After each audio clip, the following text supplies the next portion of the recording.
Bato. A'udzu billahi minasyaitonir rajim. Bismillahirrahmanirrahim. Alhamdulillah rabbil alamin. Bismillah wassalatu wassalamu ala Rasulillah. Assalamualaikum warahmatullahi wabarakatuh. Magandang hapon po sa inyong lahat. Pasensya na po, ako po kasi may press con. Kailangan po akong makaalis kaagad. Gusto ko lamang pong iparating sa lahat na wala na po dito si Pangulong Rodrigo Roa Duterte. Ito po mga pinag-uusapan natin. Ito po ay pagsuporta lang namin kay Senator Amy. Pero alam niyo po sa ating mga magigiting na panauhin dito, napaka-ironic lamang po na alam naman po natin lahat, batid natin lahat, na dadalawang pangulo lang po ang lumaban sa komunista.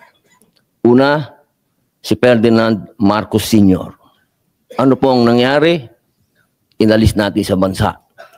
Ang sumunod na lumaban po sa komunista ay si Pangulong Rodrigo Roa Duterte. Ang tanong ko lamang po sa PNP, hindi ko po kayo hinuhusgahan.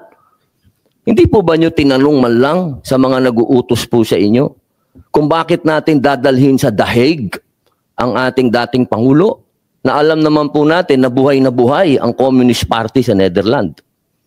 Alam naman po natin na hinihingi natin dati na i-transport dito si Joma Sison dalhin dito sa Pilipinas. Pero nagkabaliktad po, ang tinransport natin ay yung dating Pangulo natin na lumaban sa komunista. Ito lamang po tanong ko bilang ako po'y dating rebelde. Hindi ko naman po yan pinagkakaila. Hindi ko po maintindihan kung bakit tayo po ay nag-submit dito sa mga tiga Netherlands. Alam naman po natin, kahit po itanong ninyo, ako po ay palagi dyan sa Utrecht. Kasama po si Joma. Hindi ko po yan dinideny. Pero nakakagulat lamang po na dinala natin doon ang dating Pangulo. Yung po ba, hindi po ba alam ng PNP na karamihan po sa mga dumadating na pera sa komunista, sa mga terorista, ay galing po sa abroad. Yan po yung mga tanong na kailangan ko po sanang itanong sa inyo at marinig ang mga sagot ninyo, pero naubos na po ang oras natin sa paikot-ikot. Ako po ay gusto ko pong iparating sa inyo ang kalungkutang napakalalim. Sapagkat sama-sama po tayong lumaban. Gusto po natin ng law and order sa ating bansa.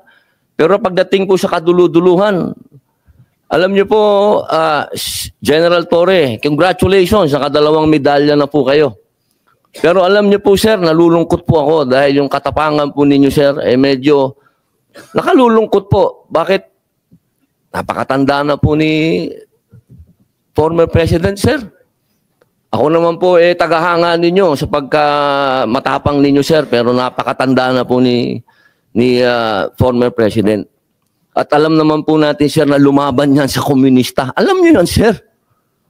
Sana naging konting, ano lang po tayo ba? Binigyan naman natin ng konting, kung paano natin tinitingnan yung mga medalya nyo, hindi lang nalagyan ng medalya si Presidente, pero kung sa medalya ang pag-uusapan, tinulungan niya tayo laban sa mga terorista. Yun lamang po, sir. Sana napakasakit isipin. Ito pong bagay na ito, parang pati itong ambassador natin. Ano po ba talaga ang, ito po ba talagang operation para may aalis dito ang ating dating Pangulo?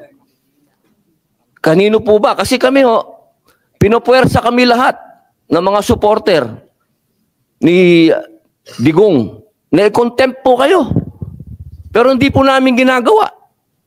Sapagkat ang order, walang order sa amin na ipakontempt kayo. Kung galing lang to kay PRRD o galing kay BP na pakontempt kayo, kukontempt kita, boss. Baka ako pa magsabi na ako hahatak sa'yo. Pero hindi ko ginagawa, boss. Kasi walang order sa amin na gawin sa inyo yan. Ang natatandaan lang po namin na sinabi ni PRRD na malinaw,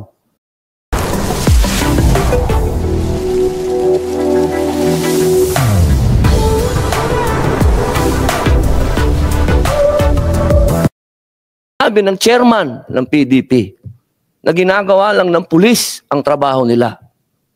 Pero sana naman, sir, isipin din natin kung anong itinanim ni PRRD sa bansang ito. Nilabanan natin ng komunista. Talaga bang yan ba talaga ang kapalaran ng mga presidenteng lumalaban sa komunista? Isang in-exile, tas isang sinurrender?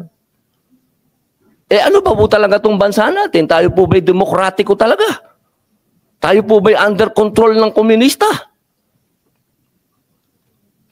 Yun lamang po. Maraming salamat po sa inyong lahat. Magandang hapon. Salamat po. Maraming salamat.